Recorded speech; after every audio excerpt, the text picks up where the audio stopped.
अब असली सवाल यह है कि ये सारा पैसा आएगा कहां से। इस युद्ध के 2.5 लाख करोड़ के खर्चे में 1.5 लाख करोड़ का लगभग खर्चा सिर्फ अमेरिका का है।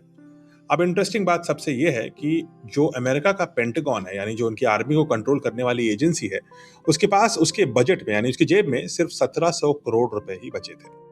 और यही बजट था इस लड़ाई को लड़ने का। गाड़ी भंवर में है, बड़ा प्रॉब्लम है भैया, क्योंकि आमदनी है ठन्नी, खर्चा रुपया। यानी जेब में 1700 रुपए और खर्च कराए 2.5 लाख। बाकी पैसा कहां से आएगा ये अमेरिका को नहीं पता, क्योंकि अभी कोई अप्रूव्ड फंडिंग सोर्स आया ही नहीं है। यानी अगर इसे व्यवहारिक रूप में देखें तो अमेरिका इस युद्ध को ऐसे लड़ रहा है जैसे क्रेडिट कार्ड पर ओवर बिल कराने वाला एक गैर जिम्मेदाराना व्यक्ति। उसे ये नहीं पता कि क्रेडिट कार्ड का आने वाला जो बिल है, जो अगले महीने आएगा, उसको चुकाएगा कैसे, लेकिन बस खर्च किए जाओ, आज ऐश मनाए जाओ। इंटरेस्टिंग बात यह है कि जो कांग्रेस है, जिसको बिल चुकाना है, एक्चुअली जो पार्लियामेंट है वहां की, उसने ये बिल अभी तक ठीक से देखा ही नहीं है। इस बिल की कोई ऑडिटिंग ही नहीं हुई है, कोई सबमिशन ही नहीं हुआ है।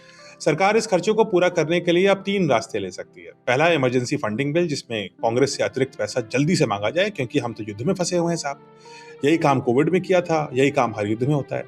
दूसरा तरीका यह है कि किसी प्रकार से कतरन काट करके एग्जिस्टिंग बजट से पैसा रिडायरेक्ट किया जाए, यानी किसी और चीज के लिए पैसा मिला था, किसी और चीज में लगा दिया जाए।